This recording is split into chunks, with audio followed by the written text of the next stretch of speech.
Hey everybody, it's Will, and welcome to another episode of the Work and Talk podcast, the podcast for tradespeople by tradespeople.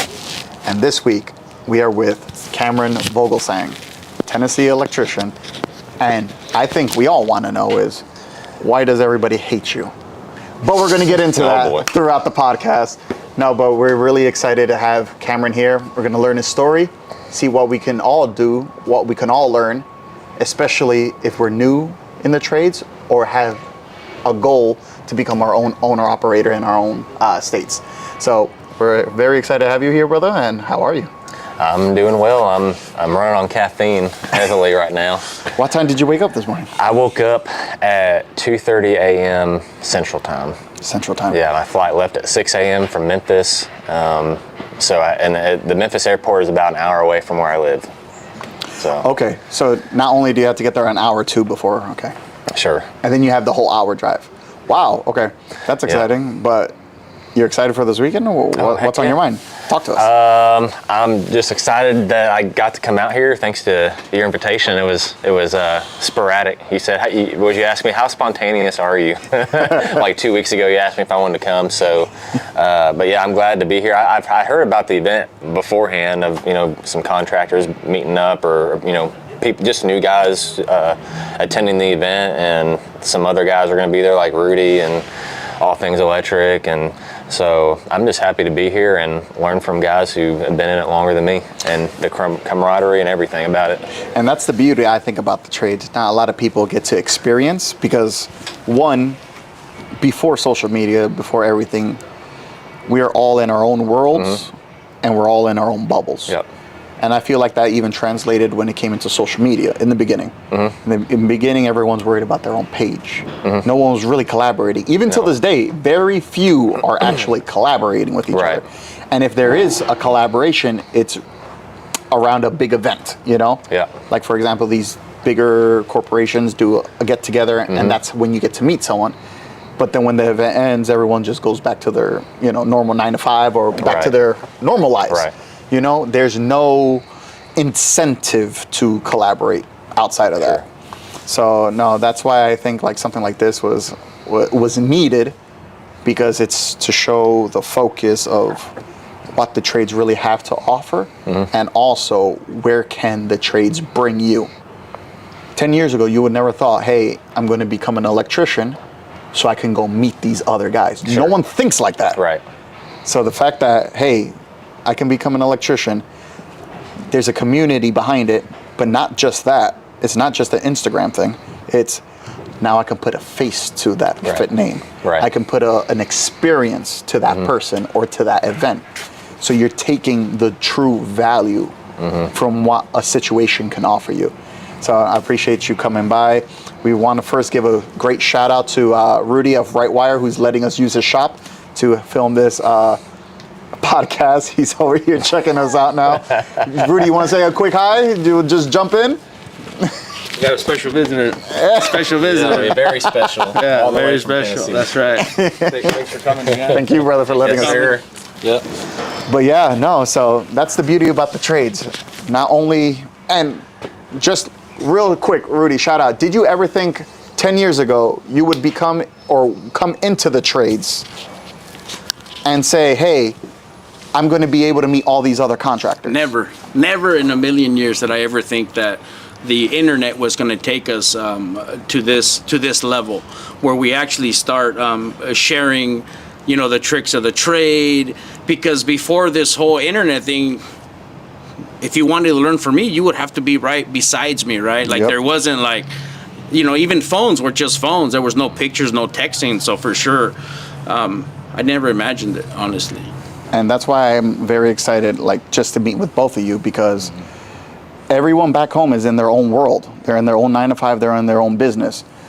This is what the trades have to offer. Not only can you meet with these people through online and through the community, which is in itself, like we talked about, Rudy, it's just amazing to connect with people. But now we're taking it that next layer in, that next level up. We're going to collaborate with each other on a normal Saturday. Has nothing for no reason. Yeah. It's just that To chill with each other and talk. How you doing? What are you good at? What are you bad at? Yeah, What are you exactly. struggling in? Exactly. What do you need help in? Can I help you? Can you help me? You know, you never know. never been done before. So that's what the real highlight is. Thank you, brother. But that's what I love about this experience, because it's never been done before.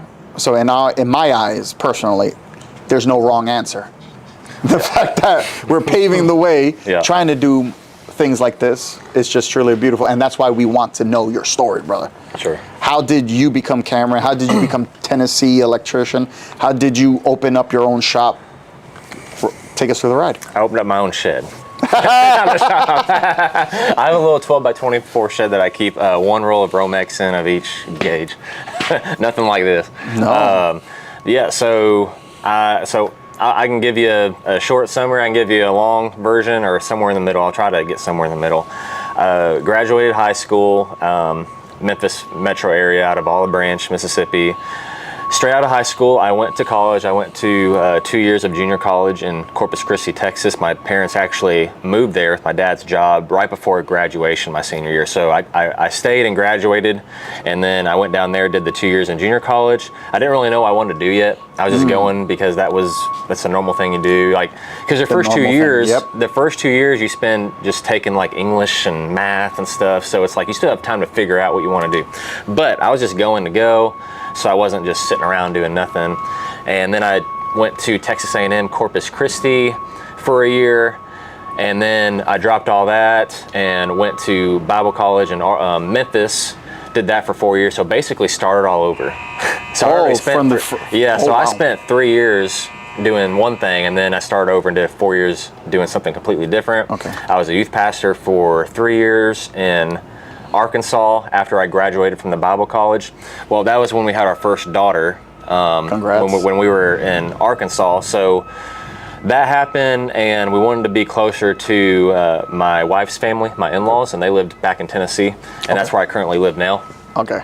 So we were just like, it's more important to just get back closer to home, and I'll figure out the job situation once I get there. So we get there, and my brother-in-law told me that there's a local company that he worked for, electrical company, that needed help.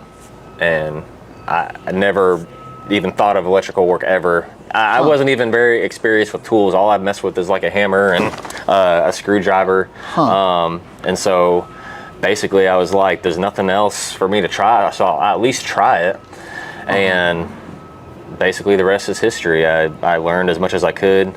3 years at this company, and it's a small company. There's like 3 or 4 of us, sometimes 5 employees, but we did mostly custom homes, just one after another, just rough in, and you do the trim out months down the road. So that's all I did, was just do that over and over again, learn basic wiring, how things are run in a house. And then once I figured out that like, okay, this orange wire goes to a dryer. I figured out all the colors that go to what, and how many things you can max out on a circuit. So then I started figuring out the why, like how 3-ways work. Why are we pulling this size wire to this thing? How come we're pulling a neutral to a dryer, but we don't pull a neutral to an AC unit? Stuff like that. Oh, wow. So I started figuring out all the whys. And again, and I understand it's just residential roughing in stuff, but it was there that I learned basic wiring, and then I did a lot of I had the drive to learn more about electrical. This is something that I could see myself doing long term, so I started doing a lot of self-study. Started watching a lot of Dustin Stelzer on YouTube, which a lot of electricians love him. He has some really good content out there, and he's pretty broad in what he has to offer. Talks theory, code, the science behind it. So I think he's he's really well rounded in that area. I was watching a lot of his stuff, and my work partner currently, he had been in it longer than I have, so just asking questions. I was just asking questions, being a sponge, and that's basically how I got to where I am now. I tested for what's called an LLE license in the state of Tennessee, and basically there's no hours or experience required, but you do have to pass a 40-question exam. All right, and it's open book in the code book, and we're on the 2017. So basically, just go in there with a 2017 code book, calculations, flipping through there, figuring out how to navigate, and I passed it the third time. I failed it the first 2 times. Yep. But I passed it the third time. And in Tennessee, I mean, once you have that LLE license, bare minimum license, you can open up shop. I love it. Yep. I love that. I love that whole intro. And there's things that I want to touch on throughout your journey. So when you first jumped into the trades, you jumped in because that was the first opportunity that came up that you mentioned, like, hey, there's not much I can do. Let's jump into electrical. What did your relationship, what was your expectations when it came into electrical versus the reality? Like coming in, did you at least say, ooh, this, what were you looking into? And then what was an average day like for you? Yeah, so coming in, I remember my first day, I was sent with, like I said, there was only 4 of us, so I just got sent with the other 3 or 4 guys to a rough-in, and I walk in there and I just see all these wires going everywhere, a whole bunch of yellow wires, a whole bunch of white ones, and my first thought was, I don't know how I'm ever gonna figure this out. There's so many wires going everywhere, and I've never seen anything like that before. And so it was overwhelming. I actually thought about quitting. I started on a Thursday, and I thought about quitting that weekend, like going into the weekend. I was like, I don't know if I can do Only this. 2 days you gave it? Yeah. Yep, I thought about quitting. So I remember I was actually very emotional because I'm just like, what am I supposed to do? Like I spent, all my time in college doing this thing that I'm no longer doing anymore. I have like no marketable skills. I don't know what to do. And we ended up working through it, talking with my wife and her family, and basically just came to the conclusion that, there's other options. You don't have to do this, but why not just give it a little bit longer, and if you don't like it, you can quit, And for some reason, I just stuck with it, and it wasn't until a couple months later, I actually really liked doing it. I got a couple raises within a short amount of time, and I was like, okay, I think I can swing this, and I'm really enjoying messing with tools and stuff. And I grew up just playing sports. I didn't, we weren't working with our hands and stuff. That's just not the kind of like environment I was raised in. So just messing with tools in general, I mean, that was a whole new experience and world messing with that. So then now what you asked what it was when I first got in the trade and what it is now. Man, there's just so much to it. There's so much to learn, and I'm still learning. I love that. That's interesting. So you took a few months to actually start enjoying it. What aspect of the trade made you start to enjoy it? Was it just things started clicking, now you felt more confident?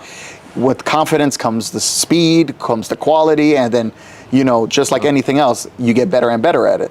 Or was there something that triggered you that actually were like, wow, I'm actually starting to enjoy this? Yeah, so I never had a job that was hands-on like that, like manual labor. I had other jobs like lifeguarding and running, being the person at a desk in a tennis shop. Never had a job where I worked with my hands like that. And I guess things could have worked out differently if I just happened to get in another trade. Yeah. But it was, I think, working with my hands, and just honestly, I felt like I was like doing something manly and providing for my family. And so that was really the driving force. That's nice. Yeah. That's nice. That's a nice way of putting it, because, yeah, that's interesting. I really like that.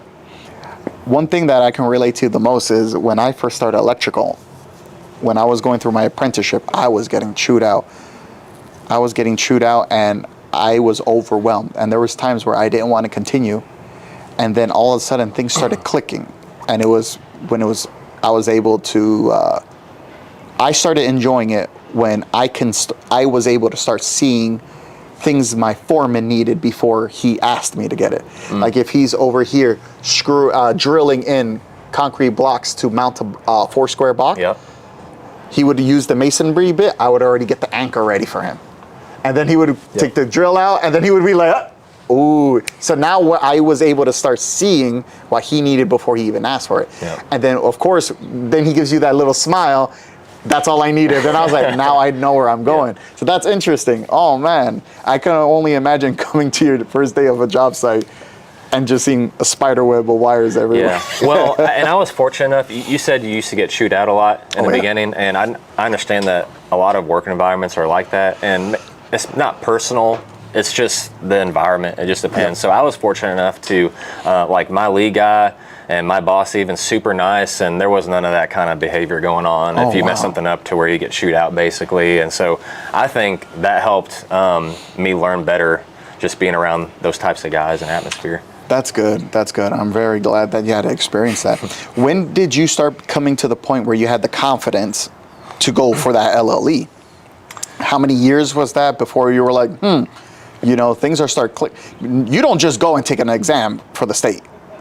So what was that oomph that you had to do? Or what was that oomph that triggered you?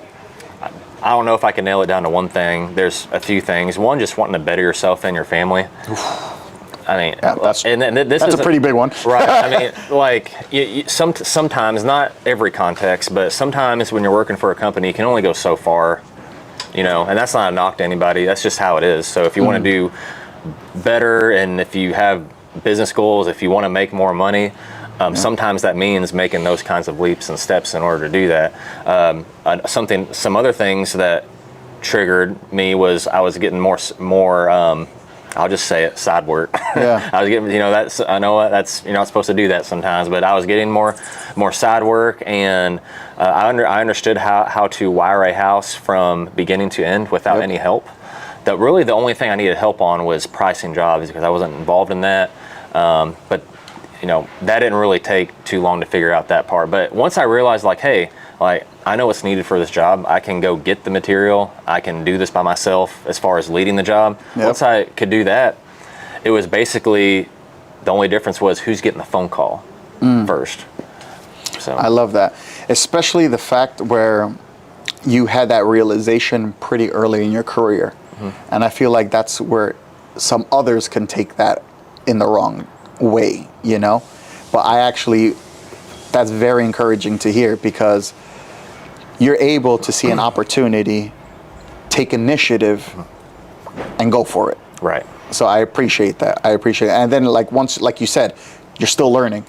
I'm still learning. Everybody's still learning. The code book gets updated every 3 years for a reason. So guess what? Every 3 years we got to learn again. We got to learn the changes. Yeah. But that's just very encouraging, the fact that you took that move after you had the basic requirements.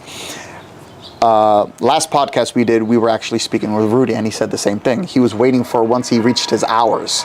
Right, Rudy? Can you confirm that? Exactly. Yeah. He was waiting for, he said, I had the application filled out, waiting to, once he hit the minimum hours required, he sent it in with the money. Yep.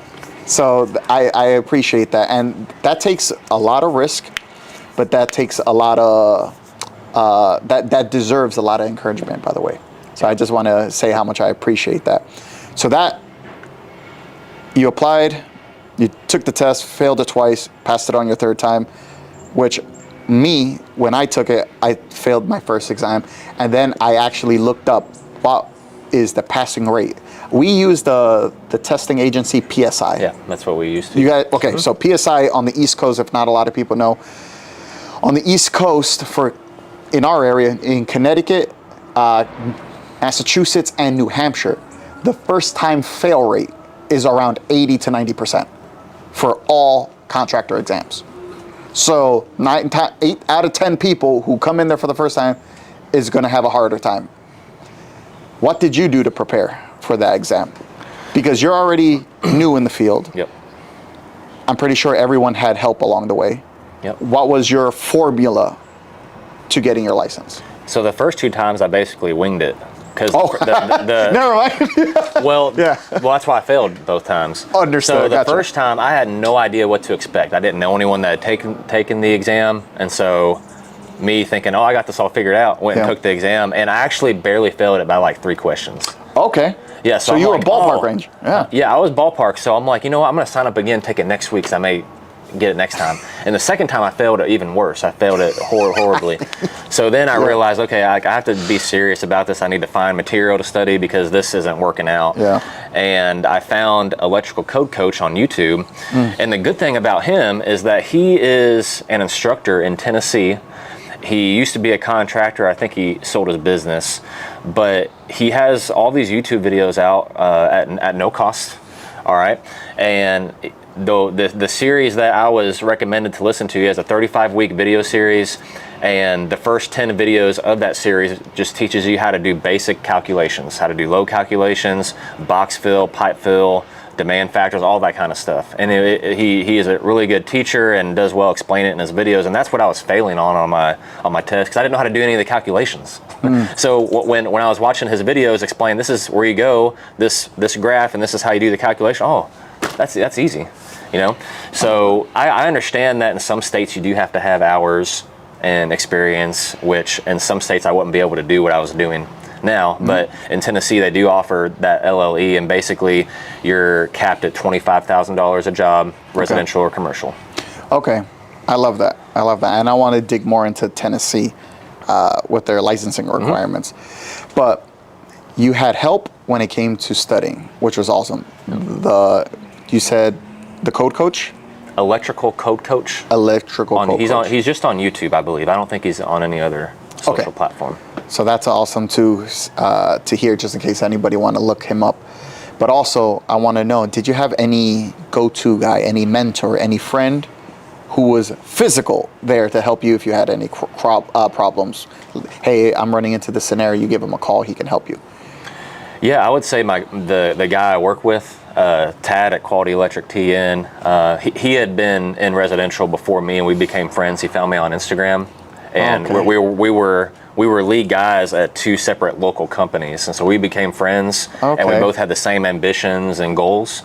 And so I learned, like, as far as practical things in the field, I would call him a lot, and still do if we're separated on jobs, and ask him things. But yes, that's basically, I would say, the only person that I was calling. But we were in the same boat as far as testing. I didn't really have anyone to call as far as advice on testing. I love that, though, because especially for the ones coming in to the trade, that's very beneficial to know. I feel a lot of the problems that we see nowadays, or I wouldn't say a problem, a lot of the hurdles, a lot of the new ones are facing, especially the next generation, or people our age or older, they're afraid to take that next step because they don't know where to go. And I feel like you are an amazing example where, hey, there's resources around you to reach out to. First, what I'm trying to say, highlight, beginning, you took initiative. That alone sets you miles apart from your competitors. Not only do you take initiative, but when you come to a roadblock or an obstacle, like for example, you failed an exam, you failed it again, you paused, recalculated, hey, I need assistance. You got code coach. Hey, pause, let me go talk to Tad. Yep.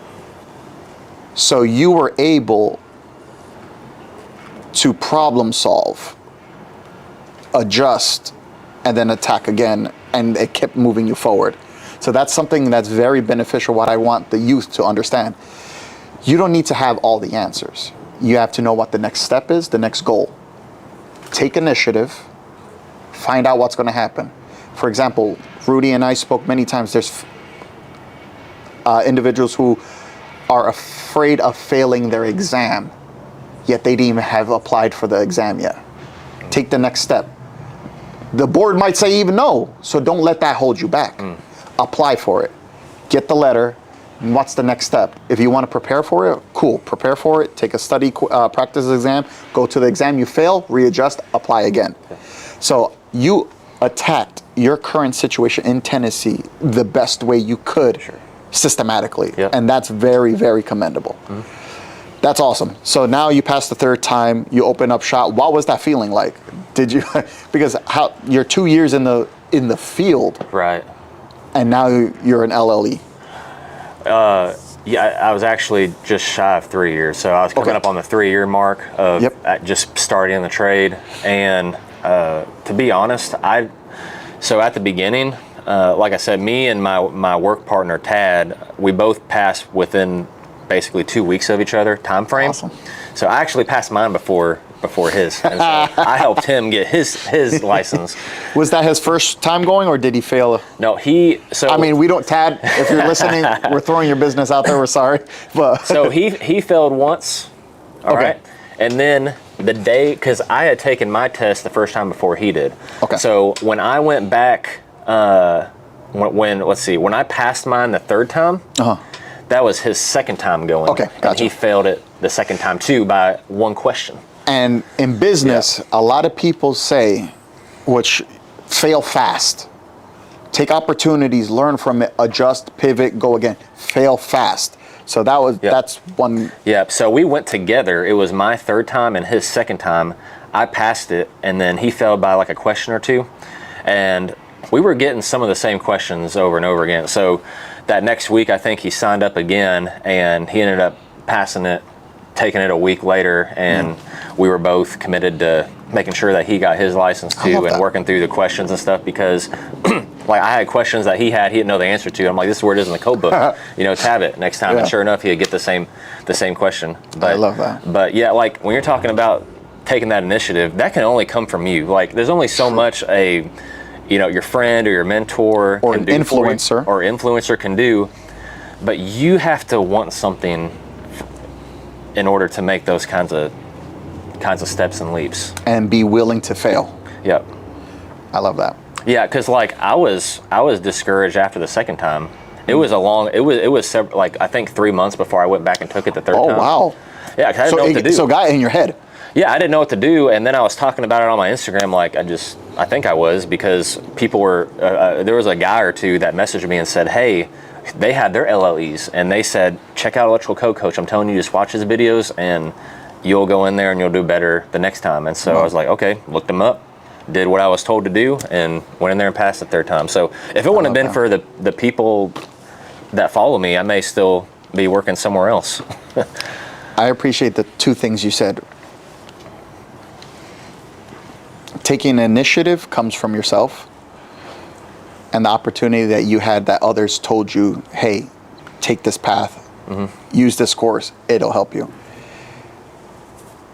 For me, when I was growing up, in New York City, the licensing requirements very different in New York. So for example, in Connecticut, Massachusetts, New Hampshire, where we're licensed and we have businesses out there, we have statewide licensures. I take one exam, I'm good throughout the entire United States. New York is by county. If you're in New York City, you have to take a test. If you're in Westchester, Putnam, Suffolk, anywhere you go in New York, it's a different license. So it's very difficult. And the licensing requirement was like 7 to 11 years. It was ridiculous. And when I was growing up, I had so many people in my life who said, don't even bother taking the exam. It's too difficult. And I'm going to be honest, when I was like 20, I believed it. And I remember I was having dinner with my parents and they're like, hey, you're going to go for that? I was like, nah, it's too difficult. And then my dad asked me one simple question that blew my mind. How do you know? And I was like, oh. So not only was I repeating what everybody else was saying, I now then went to work the next day and I said, how do you know it's too difficult? Oh, I was told that. So I already put a limiting belief on myself based off of someone else's words who didn't even take the exam. So I agree 100%. Being and taking initiative has to come from yourself. Because when I asked that question, then I was like, let's go find out. And I told you, I failed by one question. And that's what I was preparing for it. So I was like, you're telling me winging it, I failed by one. Oh no, this is, and then I take it, and then others start seeing, they're like, how? And then you can only imagine how some people may feel. Some are proud, some are like, wow, Wow, okay, so now you have your LLE. Where is Instagram in all of this? Were you already I forgot about that part. No, I love hearing this because it's showing credibility to you without Instagram. But when does Instagram come into play and the timing? How long were you on Instagram before the LLE kicked in to now? I was on Instagram about a year and a half before. It was right in the middle actually of my 3 years at my previous company. So it was about a year and a half after I started. Okay. About a year and a half before I left and went on my own. So it was right there, same, right in the middle. And basically what I was doing is I had no intent to ever try to do anything with it other than just have fun and post my work, because I followed other guys on there that I'm now friends with. I followed other guys and they're posting their work, and the goal was never to try to obtain anything grand necessarily. It's just, okay, if they're posting their work, maybe I can just post my work too, and just throw it out there and see what people think. That's fun. Tommy, how many podcasts we did now? 6? 5, 6? This is 6. This is number 6. Correct me if I'm wrong. Everybody said the same thing. I didn't do this for fame, right? Oh, exactly. They just wung it. Yeah, they just. Right. I didn't like sit down one day and have this plan. Like a business plan, right? No, I just started an account. And I remember just sitting on the couch. I think me and my wife were watching a movie, and I'd been thinking about starting an electrical page. And I was like, I think I'm just going to make this electrical page. I'm going to call it Tennessee Electrician. And I think she said something like, oh, that's like too long or whatever. I'm like, no, but it's like Tennessee, like yeah. That's where we live. That's where we're from. And now, so, whether they're haters or supporters, that's like a name now in the electrical community is Tennessee. So I like that. It's funny. Yeah, everybody who comes in said they never did it for the fame. So you let your work speak for yourself. Sure. Alrighty, and now, so you're a year and a half in the trade. You begin your trade. There's no hiding it. You blew up at some point because you're at 56 now. In a year and a half now from when you started. Yeah. And now you're an LLE. How's the transition like from employee to owner-operator?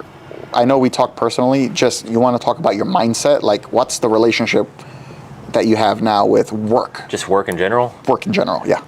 Yeah, so also in relation with the Instagram page, because I had created that page when I was still an employee, and I would post my work. Like I had this phase where I was really into making funny skits and stuff with some of my friends, and I would work my hours and record during lunch break, or just stay after at the job site and record because I had nothing else to do. I stayed like an hour afterwards and did my shots, and then went home and then edited it that night. So now being I'm running my business. I am solo, but I'm doing everything. I'm quoting, I'm invoicing, which invoicing for me doesn't take a long time, but I'm dealing with customers, trying to maintain relationships with people. I'm going to pick up the material a lot of times. And doing the actual manual labor work. Yeah. So now I'm doing all that now. And when I was an employee, I had nothing to worry about for the most part. I would just go home and do my Instagram stuff, and now I'm finding like it is so hard to especially be working all day, and then there's usually some things I have to do that night, and if I don't have anything to do that night, sometimes I'm getting home late, and I try to spend time with my girls if they're still awake, with my wife after they go to sleep. So I guess what you're asking, the relationship is that like there's just so much time that is invested into this, but it's for the good of me and my family. I love that. And what's funny, and I wanted to bring it back, was when you first started the trade, and you said the experience I had with hand tools was like a hammer. Yep. To being a tool rep. That's pretty interesting. You know? So it's just funny how and once again, it's highlighting this is a whole nother side of the trades, different opportunities it gave you. So not understanding or coming into a wasp nest when you walk into a first job site, like how are we going to figure this out, to then getting your license. Sure. Not knowing how to use tools to becoming mechanically inclined and now endorsing tools. Right. Not knowing what you're going to do after college, moving into a new town. Now I know what I want to do to support my family. You can see all the different opportunities that you gained just by jumping in and sticking with a skilled trade. Yep. So that's such a highlight that I want the youth to understand, the next generation coming in. You don't have to have all the answers. You just have to stay consistent, work on your goals, and just keep taking initiative. So I appreciate you, brother, for that. So how is it like now? Now that you're owner-operator, you've been in business, 4 or 5 months? Something like that, yeah. So 4 or 5 months, and what are some things that you're realizing besides what you just mentioned about the mindset and, you know, work itself? What are some things that you're recognizing that have value to you now, or that mean more to you now than it did before? And also on top of that, what's something you can leave for the next generation who are coming in thinking about taking a trade or thinking about opening up shop? Yeah, so I would say since going on my own, my time for me is more valuable than it ever has been. Like I said before, I used to just go home and not have really any responsibilities as far as work goes. Had way more time to do stuff like with my channel, and now this not, and I don't mean to sound like running a business is just, because sometimes I'm so critical of myself and make it sound like it's way worse than what it actually is, but it's just hard work. You have to be the right person. It's not for everybody. Not everybody's meant to open up shop, and that's fine. It is okay to be a really good employee for a company. That's commendable. You can make good money. You can be comfortable. Yep. Not have to stress about anything. Yeah. I agree. And so, you know, if something ever happened with my company and that's what the next thing was, that's totally okay. You know, I always so when you're asking to leave something for the next generation, you know, if you're younger, or it don't matter I get adults, grown men asking me about making the leap to, you know, business owner operator. And my thing is if you feel like you can do something like that, or at least try it. Life's too short to not try. Like, I respect anyone that at least tries to go out on their own. Like, they've made good, calculated, I don't know what you call it, like risks. You know, you calculate the risk and you go out and try it. And whether it succeeds or fails, you know, at least you try it. I don't know if that's good advice or not. But I knew that I had nothing to lose, really. I had all the resources and tools I needed to give it a shot. And this whole thing could crumble in 2 weeks. I never get, you know, I'll say this, running a business, it can humble you real quick, because, you know, you go through, you know, prosperous times and high times where financially it may be looking good in the bank, right? And then 2 weeks from now, it's like, oh crap, like, you know, I hope someone calls me now. No, that's true. There's actually an article in Forbes, don't quote me on it, but the article went, as a business owner, the feeling you get with the highs and lows of business is 10 times more potent than the high of heroin or crack cocaine. Wow. Because there's moments where it's bad, you get hit, the high, then the crash, boom, boom, boom. So don't quote me on this, but that's an article in the Forbes. But what I appreciate about you is the fact that you take those steps, that you took the initiative, even without having the answers or what's next to come or what's the outcome. You took it. And I feel like we go back to that question from the beginning. Why does everybody hate you? Now we want to, we don't want to hurt nobody. Else need to answer that question? We're not calling anybody out. But taking initiative, being a trailblazer, could ruffle some feathers. Sure. But it's something honestly very encouraging to see when other people do it. When someone doesn't have the answers, the steps, but they say, I'm going to wake up and do it anyway, that should be highlighted more of instead of bringing down, in my own opinion. How do you feel, or what goes on in your mind being on the other end of that, receiving it now? Sure. And what do you recommend for the next generation who are afraid of, hey, if I do this, I might get that same backlash? So you asked a question, why do people hate me? And I mean, I have my theories, but, you know, I could be wrong. So for one, just starting out, I post videos. Sometimes they're good. Sometimes there's code violations. Sometimes I'm drilling holes way too close to a joist, you know.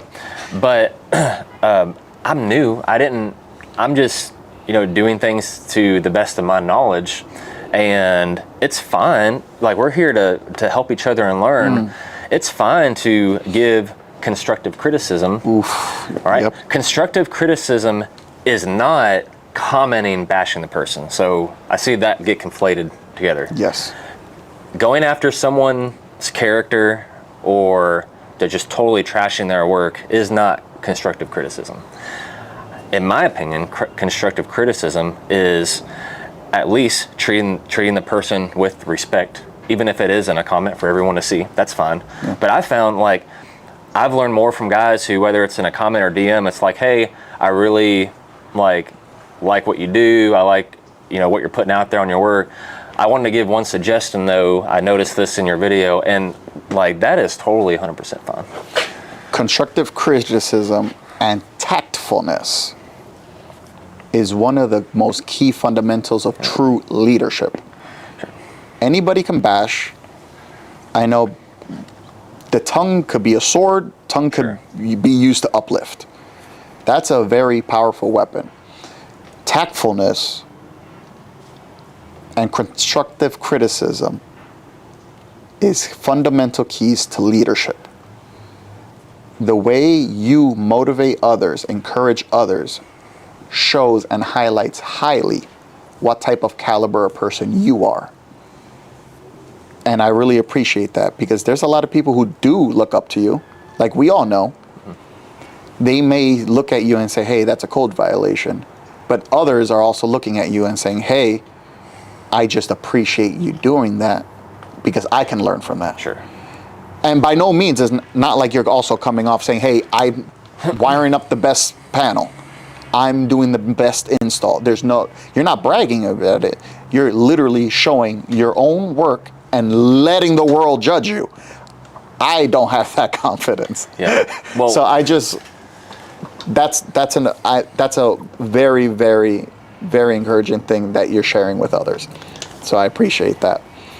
But yeah, I think that's very, I don't want to overstress it, but I think we can see a lot more of that, especially in our community, especially as construction workers. There's many ways of going about bringing constructive criticism.